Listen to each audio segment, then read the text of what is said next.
So, what went wrong with Halloween Ends? So much to cover. There's not enough time. Go hours and hours going through all the insanity in this film. You're not even going to come close to touching where it went wrong. But let's make at least a first attempt to go through some of the more prominent insanities. I'm really surprised that even people who really hate the film, like give it a complete zero, think that the first 20 minutes were at least kind of interesting. They were really risky to kill off Jeremy, but I'm like, how?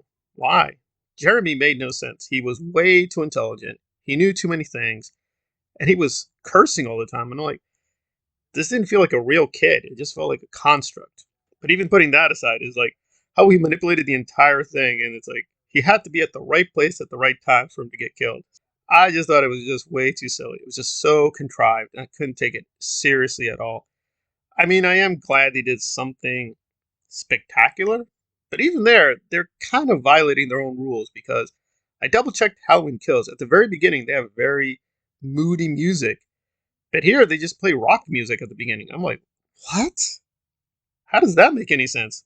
To me, it was just very weird and odd. That's this entire movie, by the way. It's not really a real horror movie in any strict sense. It doesn't scare you or terrify you. It doesn't even make you question things in any real sense because at least sort of like the psychological horror, you're like, oh, am I in reality? Am I not in reality?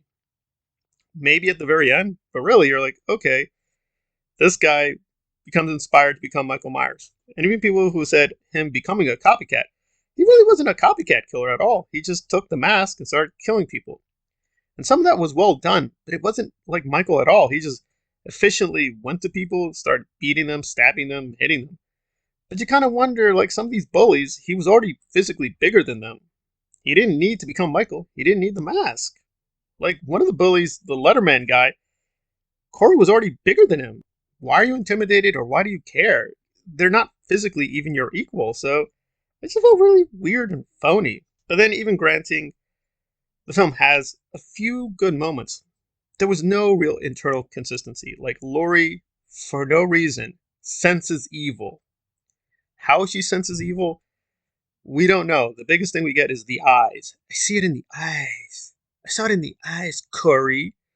Like the eyes do a lot in this entire film. Like Michael looks at Corey, it's like, I also sense the evil. Where did this magical evil sensing quality come from? Don't know. It's just there. And again, there was good acting. I'll grant that, but it felt a little strange at certain points because even though I did kind of believe this new version of Laurie, like I worked on the process, I am no longer traumatized. And they did do a flashback with Karen, which is better than nothing. But I kept wondering with all the people in Halloween Kills, like Tommy died.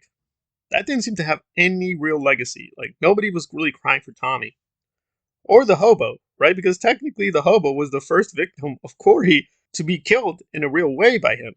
Because with Jeremy, that was kind of a complete accident. But with the hobo, he kills the hobo.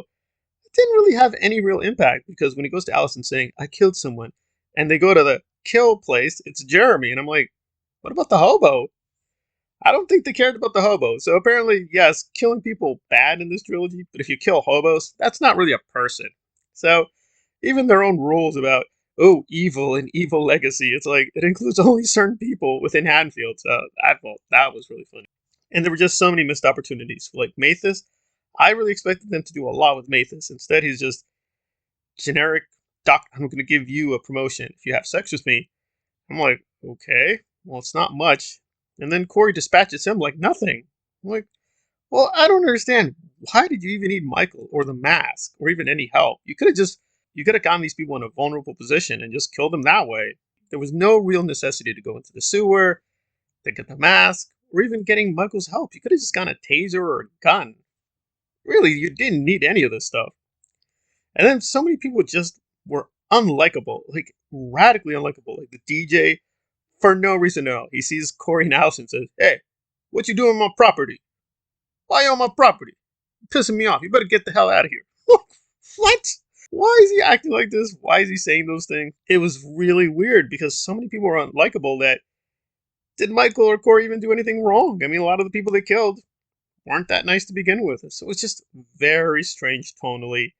There were just so many plot holes that you have to keep wavering with the magic teleportation because Michael just showed up at the end out of nowhere. Somehow he just, without the mask, managed to just get through all of Haddonfield. Nobody stopped him. Nobody noticed him. He just went to the Laurie household. No problem, no obstacle. You think to yourself, well, why didn't you just do that years ago?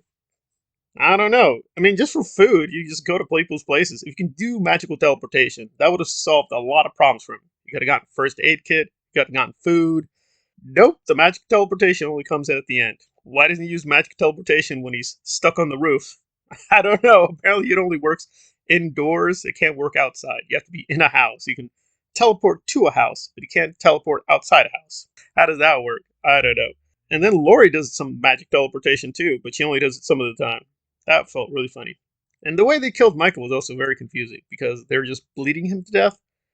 Why would the knife be now effective? So, gunshot wounds.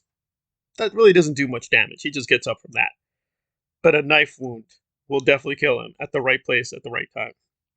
So, this entire time, all you needed to kill Michael Myers was a fire extinguisher and a really good refrigerator that's kind of heavy. And by the way, how did Lori move that? She just got lucky and tipped it over?